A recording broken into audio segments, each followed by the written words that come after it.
Ya, saya kira memang belakangan ini sulit kita mencari titik temu untuk melakukan islah ya, secara politik, secara sosial antara PBNU dengan PKB. Karena memang ini semakin memanas sepertinya konfrontasi antara kedua belah pihak ini. Ada faktor historis yang saya kira memang sulit untuk bisa dibantah.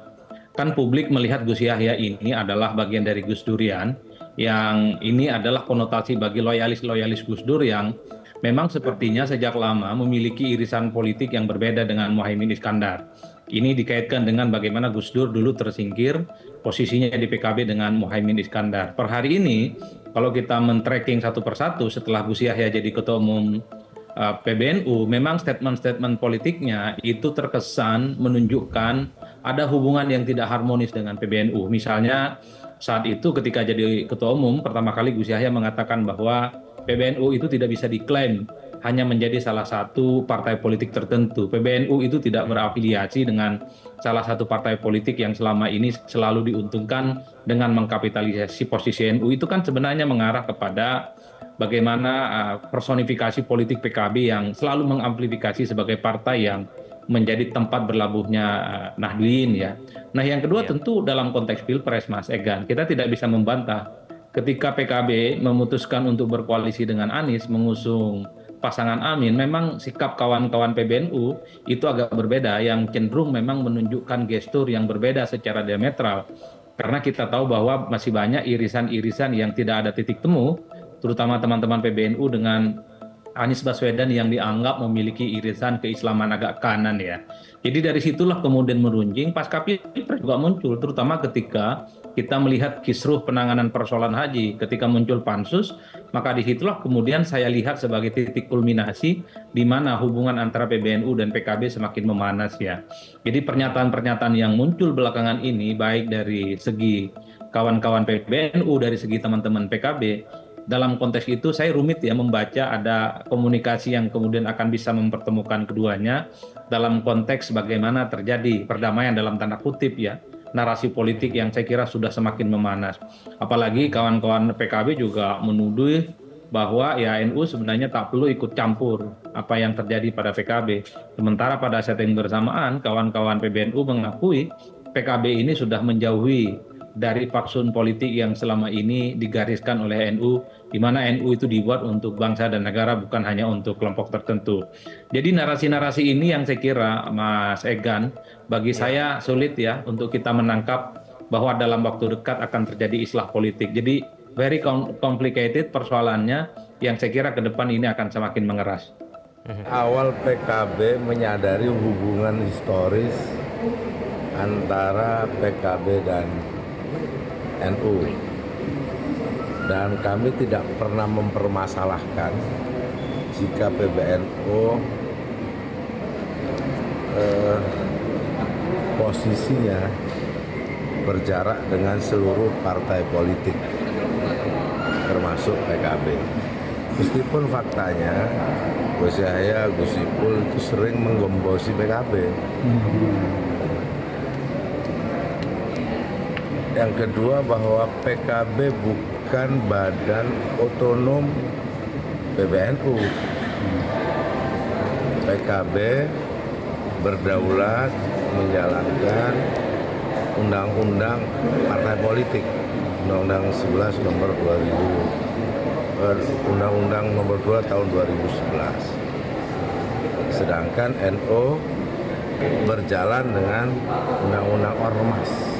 Jadi kamarnya berbeda-beda. Maka kisruh yang disampaikan oleh Gus Ipul itu menunjukkan tidak paham konstitusi, tidak paham tata kelola organisasi. Ya, sebenarnya ini soal bagaimana pandangan politik yang berbeda sejak awal ya. Ketika misalnya NU itu tidak mau dikait-kaitkan dengan salah satu partai politik, dalam hal ini adalah PKB, tentu itu semacam statement yang dalam banyak hal merugikan PKB. Bahkan PKB selalu menuduh bahwa dalam perjalanan pemilu di 2024 justru yang merongrong bahkan menggembosi suara PKB itu adalah kawan-kawan yang ada di struktur NU misalnya. Ini kan perang terbuka yang secara eksplisit tidak bisa dibantah. Kita tidak pernah tahu persis Mas, karena saya tidak pernah menjadi bagian struktural di NU atau di kawan-kawan PKB, tapi secara umum bagi saya pandangan-pandangan politik yang ada di elit PKB dengan yang ada di kawan-kawan PBNU dalam banyak hal kemudian mengerucut dan meruncing menjadi perseteruan dua lembaga yang seakan-akan tidak bisa dipertemukan kembali. Dulu kalau kita melihat PKB ya PBNU, kalau kita melihat PBNU ya PKB. Memang tidak bisa dibantah dengan yang lain. Ada fase baru di mana Ketua Umum PKB itu beralih dari Kiai Said kemudian ke Gus Yahya.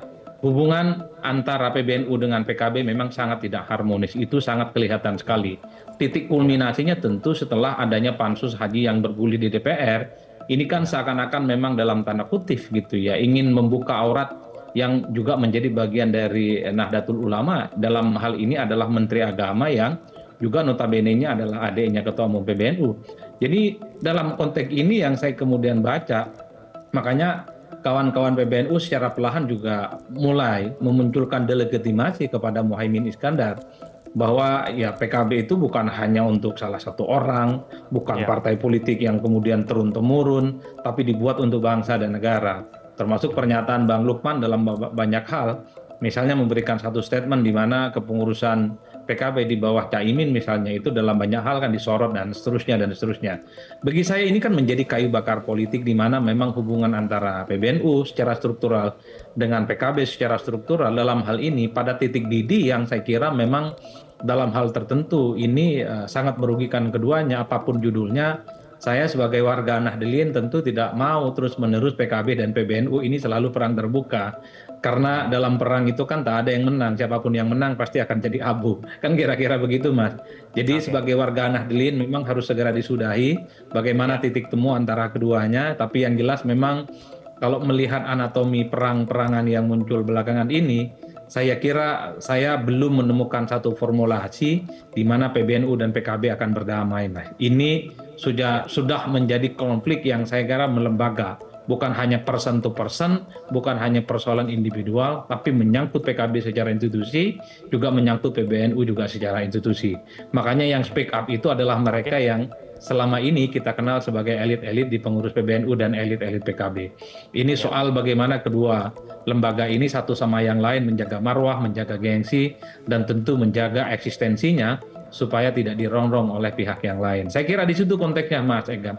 Oke, baik.